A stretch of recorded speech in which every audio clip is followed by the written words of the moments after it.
Just a quick video on this news bullshit. It's a full moon today, and we've had this nonsense. Explosive devices sent to Hillary Clinton and Obama.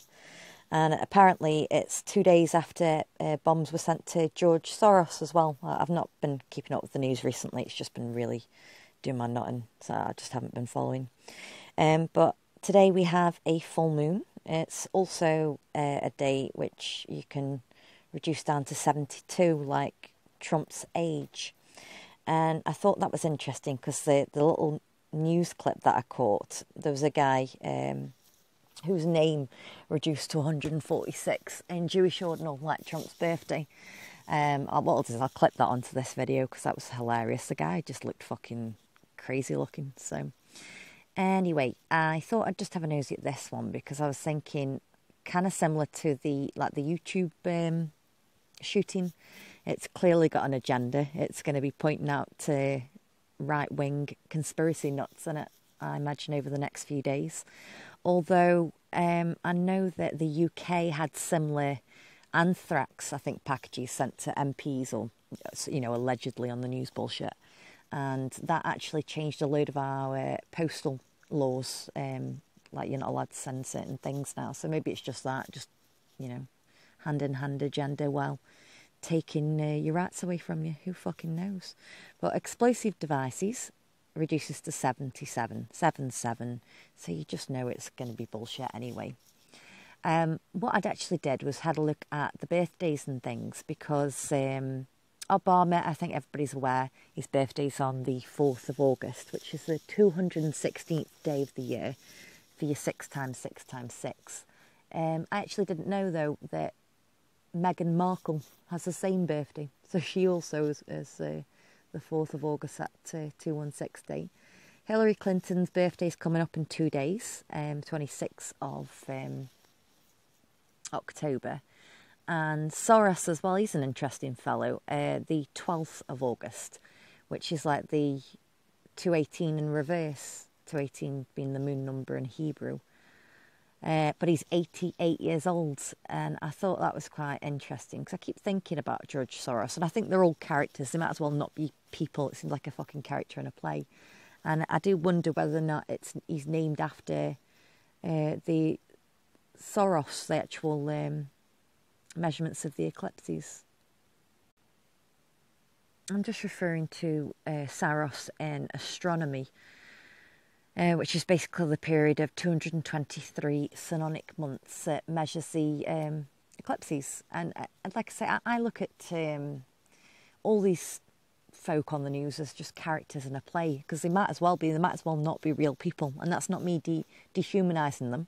It's just they seem to religiously, go about these numbers from the date of the birth and things, so it's hard for me to think, oh, they're actual genuine people. But it makes me wonder if, again, Soros is named after the actual astronomy. So yeah, very interesting that.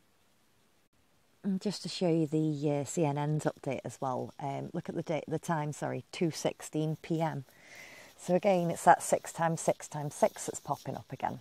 I know Time Warner is 144, and it makes you wonder as well. So it's like time warning. Are they warning at something? Like I say, I think this agenda is going to ramp up more. It's going to be hand in hand to take away internet rights. Kind of pull down more conspiracists or whatnot. Yeah, that's pretty much what I think anyway. I mean, it's all the same bullshit numbers. I had a quick look at the date difference from 9/11 to today as well, and that's 1 month, 13 days for like a 113 since the 9/11. But what I'll do is I'm going to clip the actual news thing that I caught on the BBC. I think it was Gary O'Donoghue that's got Donald Trump's birthday, 146 on his name, just because he's the creepiest, weirdest looking bloke I've ever seen. So yeah, thanks.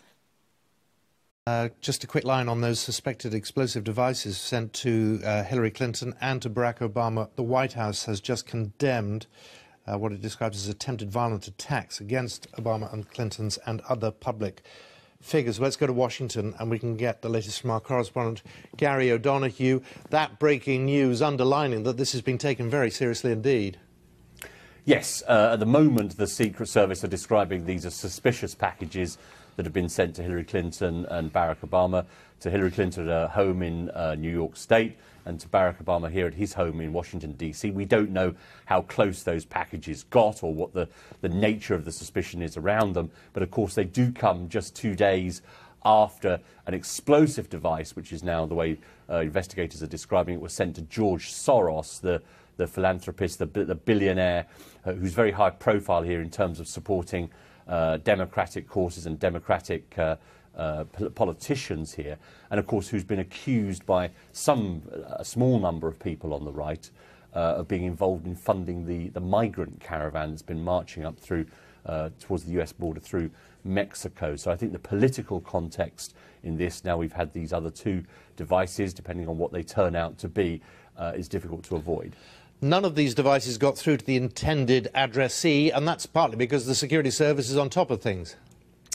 Yeah, I mean, in the case of these two this morning and last night, they were in a screening process.